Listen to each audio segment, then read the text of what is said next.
otro bloque de día 8 para hablar ahora sí de un poquito de economía, de lo que nos ha ido pasando, nos tienen, ¿no? Upa. José María Rinaldi y Alfredo Sclarec Curuchet. También lo dije mal. No, perfecto. Sclarec, fantástico. José María, ¿cómo le va? ¿Cómo anda? Muy bien, ¿qué tal? ¿Bien? Muy bien, gracias. Bueno, yo digo, ¿cómo hacer para explicar esto de manera clara para que lo entienda la gente relacionada con su bolsillo? Porque uno es así, digamos, uno entiende lo que le perjudica o no según la cantidad de caramelo que puede comprar en el kiosco, digamos, para hacerla más simple. Han habido muchos movimientos y ahora sí vienen aún más movimientos con estas paritarias que se están cerrando. ¿Se notan los movimientos? Sí, claro. Bueno, esto es... Hay un himno ricotero que dice fácil de explicar, difícil de enseñar, ¿no? Esto lo planteó en términos muy simples recién la gente del Partido Obrero. Las devaluaciones, fatal y necesariamente, y cumpliendo con un principio básico de la economía, que es la suma cero, se trasladan desde los sectores de ingresos en pesos, de ingresos fijos, los asalariados, a los sectores exportadores. Y esto fue lo que se produjo con las mini devaluaciones aceleradas de los últimos 2 meses del año pasado, 33% en todo el año, y principalmente la macro devaluación del 22 y el 23 de enero. ¿Qué es esa la devaluación fuerte? Las dos, porque la devaluación del 2013 fue importante. Digamos, la devaluación eran de todos los días, pero eran 5 o 6 centavos todos los días. La que más se notó fue el 22 al 23, en el que el Banco Central se abstuvo de intervenir y dejó luego en una confesa intención política que se produzca la devaluación. Y esto lo paga el asalariado. Esto también lo decía ya que recordaban la frase del general Perón, el 14 de enero del 74, dijo de la cadena nacional la famosa frase de que los salarios crecen por la escalera mientras que los precios suben por el ascensor. Eso es muy representativo de lo que ocurre con estas transferencias, para que la gente entienda, porque si alguien gana, asimétricamente siempre alguien pierde. Ahora, y para un gobierno que ha venido planteando la defensa, recordamos todos, de la mesa de los argentinos, del consumo interno, porque ha sido el motor de este modelo económico del consumo, este impacto, que bien lo decía él y que además lo sentimos todos, ¿cómo se maneja? ¿Está bien esta política de control de precios? ¿Funciona? ¿Es algo pasajero? ¿Se puede salir de esto de otro modo más natural y no con esta cuestión de ir percibiendo cada uno de los precios o hacer acuerdos con cada uno de los sectores?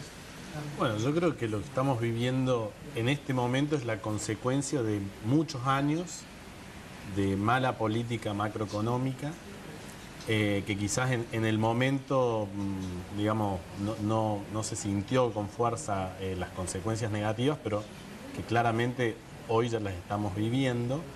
Y, digamos, los tiempos de la economía no son los mismos tiempos de la política, ¿no? O sea, una decisión política puede tomar muchos años y recién se ven las consecuencias económicas después de ese tiempo. Bueno, lo que estamos viendo hoy es la consecuencia de que el gobierno haya fogoneado la inflación con su política macroeconómica y se haya ido atrasando el tipo de cambio. Y llegamos a una situación en donde, digamos, donde ya pasamos a una segunda etapa, creo yo que es lo que estamos empezando a ver ahora, en donde vamos a tener inflación y devaluaciones periódicas, ya sea de golpe, como la que vimos en enero, o digamos de todos los días, de un par de centavitos, y eso a su vez también llevando a que haya más inflación. Por ejemplo, nosotros el índice barrial de precios nos dio en febrero los alimentos un aumento del 10%. Entonces, lo que vamos a estar viendo, me parece ahora, es una nueva etapa en donde va a haber inflación, devaluación, inflación, devaluación. Y evidentemente que para parar esta situación, lamentablemente, cuando uno llega, digamos, si lo hubieran resuelto en el 2007, 2008, 2009, hubiera sido otro cantar. Ahora lo que están haciendo es una receta totalmente ortodoxa, monetarista, a lo bestia, para decirlo de alguna manera, en donde evidentemente lo que va a pasar es que va a aumentar el desempleo, donde tenés que frenar la demanda y donde evidentemente los trabajadores van a perder su salario real. A ver, ¿cómo hace la gente para cuidarse? Porque de alguna forma la gente tiene que cuidar su bolsillo. Bueno, Y con una inflación y una devaluación, como plantea él. esa pregunta de la inflación, el único que está a salvo es aquel que tiene su precio en dólares, que es el exportador o algunos profesionales muy top, pero principalmente el sector exportador, que tiene sus precios en dólares, entonces tiene asegurado el ajuste automático. El asalariado dependerá de la paritaria y de qué tan larga y empinada sea la escalera. Pero usted, Rinelli, coincide con el pronóstico que plantea Alfredo en el sentido de que no hay otra salida más que la ortodoxa y No me digamos, compleja en cuanto a la cuestión social. No me parece ¿O que hay Alfredo alguna haya otra? planteado que era la única salida. No, Creo no que planteó que explicó. sea la salida. Vamos Digo, hacia eso, digamos. Creo que pero explicó que inevitablemente va a haber un problema. Hubo un giro a la ortodoxia, Claro. esto es típico, el manual. En el caso de incendio, rompe el vidrio, sacaron el manual, aumentaron las tasas, enfriaron el consumo. Es típico y con eso controlaron el mercado cambiario. Coincido con que es una medida aislada. Devaluación y manejo monetario son medidas aisladas. Hay que ver cómo se complementan la política económica en el mediano y largo plazo. Y coincido que esto fue fruto de muchos años de solo traccionar la política económica por el lado del consumo, ¿no? Por el lado de la mejora en el poder adquisitivo y que hay otros mecanismos que tienen disponibles los gobiernos y que otorgan las políticas económicas para darle sustentabilidad a la política económica y para evitar los impactos inflacionarios.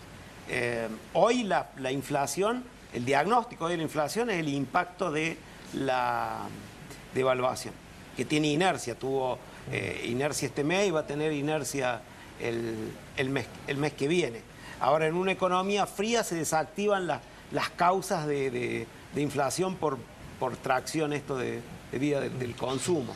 Y el otro problema que hay que hacer, cubrirse, la pregunta tuya es, hay problemas estructurales en la economía argentina.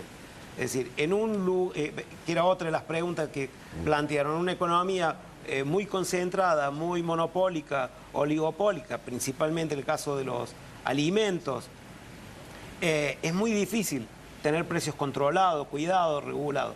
Más cuando Argentina es un país, un caso inédito en que se ha desmantelado todos sus mecanismos regulatorios del mundo. Por supuesto que el resto de las economías capitalistas tienen esquemas o estructuras propietarias concentradas, pero tienen mecanismos regulatorios. Nosotros aniquilamos todo en lo simbólico y en lo material al Estado y eliminamos todos los mecanismos regulatorios, por lo cual se suplió ese aspecto institucional con la presencia de un hombre fuerte como fue Moreno. Entonces, esas son las cosas, esa y tantas otras que hay que corregir. Y esta corrección que se ha visto con este nuevo esquema para medir la inflación y que está dando valores, por supuesto, mucho mayores a los que daba el INDEC el año pasado, pero que en algunos casos, por algunas consultoras privadas, sigue estando un poquito más desfasado de lo que miden otros. ¿Sirve, más allá de hacer buena letra contra o frente a organismos internacionales, a la hora seguramente de empezar a insertarse en la cuestión financiera mundial, sirve internamente, se está haciendo bien? Bueno, Ha sido una oportunidad histórica de cambiar eso después de tantos años. No, sin estadísticas es imposible desarrollar y diseñar políticas públicas. O sea que realmente necesitamos normalizar el INDEC. Nosotros el mes de enero nos dio valores muy similares a lo que publicó, entonces saludamos de que pensábamos de que bueno, se normalizaba el INDEC. Este mes ya no nos dio lo mismo. El INDEC publicó que los alimentos habían subido un 4% en un mes, en febrero.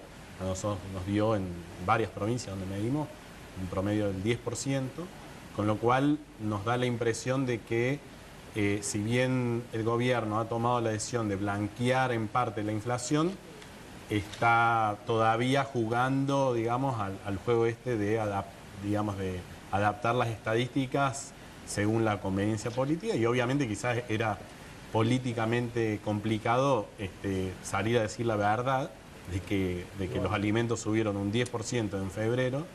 Cuando además políticamente la inversión política en materia de esto, de la cuestión del control de precios ha sido muy importante. Sí, ahora, a ver, me quedo pensando en esto.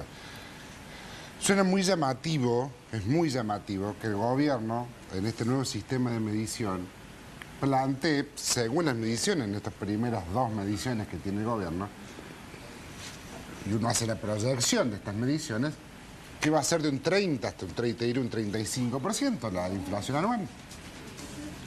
Ahora es el mismo gobierno, es este mismo gobierno que te dice que la inflación va a ser de 30 y pico, que se sienta a negociar y te pone un piso del 20, del 25, que es lo que le quiere poner a los docentes. Digo, son los mismos, el mismo tipo, ese Capitanich es el mismo que te dice una cosa y la otra. Digo, ¿cómo se hace? Digo, porque es una cuestión verbal permanente esto. No entiendo cómo es esto de que te muestran la billetera, después la tarjeta de... ¿Me explico? Es una situación muy complicada a los ojos vista de la gente, de la billetera. Sí, yo creo que, digamos, es un poco la contradicción en la que entró el gobierno, justamente con un discurso y que, repito, por la mala política, digo, la mala política macroeconómica por lo general, digamos, siempre va a beneficiar a los que más tienen y va a perjudicar a los que menos tienen. Entonces, la mala política está llevando a un gobierno que se decía ser progresista a tomar medidas que van a ser clásicas, digamos, de derecha, de ajuste, en donde vemos aumento de la pobreza, en donde los asalariados van a sufrir. Y bueno, eso es, digo, es la mala política la que finalmente lleva a esto. Yo no, para nada digo de que la solución, o sea, la alternativa esta que están tomando sea la única la viable, digamos. Están tomando, creo yo, el peor camino, y creo que el problema de las estadísticas, justamente como bien decías, yo creo que la solución a la inflación es una política antiinflacionaria integral, y dentro de ese programa integral tiene que haber una coordinación de las expectativas inflacionarias. Pero justamente para coordinar necesitas tener estadísticas creíbles y poder decir, bueno, a ver, tratemos de que si las paritarias van a ser un 25%, bueno, que sean 25%, pero si la inflación supera ese 25%, yo les voy a dar aumentos, y tratemos entre toda la sociedad de ir coordinando a un 25%. Ahora, eso no es lo que se da, entonces uno tiene una devaluación y digamos, los aumentos nosotros vemos no son solamente por la devaluación, sino que hay un efecto de expectativas en donde, digamos, la gente dice, bueno, mira, se devaluó, por ahí esto se va al diablo, yo aumento por las dudas. O sea, ahí se está viendo justamente el problema de no tener estadísticas creíbles. ¿Me deja la última? ¿Cómo termina el manual? Usted dice que están trabajando con el manual. ¿Qué dice la última hoja del manual? No, el manual ya fue utilizado. El manual ortodoxo ya se agotó. No te ofrece más de lo que utilizaron. Respecto a lo que decía de las proyecciones, es muy difícil con 2 meses del nuevo índice realizar proyecciones. ¿Por qué? Porque estos se realizan con técnicas estadísticas, con el manejo de series. Y con 2 meses no podés hacer ningún pronóstico. Las otras no sirven. Estas son mejores en cuanto a lo metodológico, pero tiene un problema político. La cúpula del INDEC sigue siendo la misma que toqueteaba antes, metodológica en la tarea del campo. ¿Por qué es importante la tarea? Porque son 200.000 precios de bienes y servicios, 130.000 bocas, 240 aglomerados urbanos, es decir, tiene solidez en lo metodológico, se consensúa con organismos especializados, y lo que vuelvo a repetir, lo que hay que esperar son las medidas de mediano y largo plazo. La equidad distributiva. Ningún país del mundo creció sin equidad distributiva. Alfredo lo conoce porque tiene una experiencia internacional muy importante y estuvo en uno de esos países. Muchas gracias, nos hemos quedado sin tiempo. Queda para la próxima invitación hablar del contexto regional y mundial en este panorama nuestro y también de el comportamiento de los empresarios, más allá de lo que se puede haber hecho bien o mal de parte del gobierno y de los empresarios, el industrial del país, que también en muchos casos tienen algunos comportamientos que dejan que desear en estos ríos revueltos, ¿no? Después de la devaluación. Gracias a los dos por haber venido. Muchas gracias. A ustedes. Nos vamos a la última pausa, penúltima pausa, y regresamos y nos metemos de lleno en el tema que tiene que ver con este proyecto de ley para intentar reglamentar la protesta social.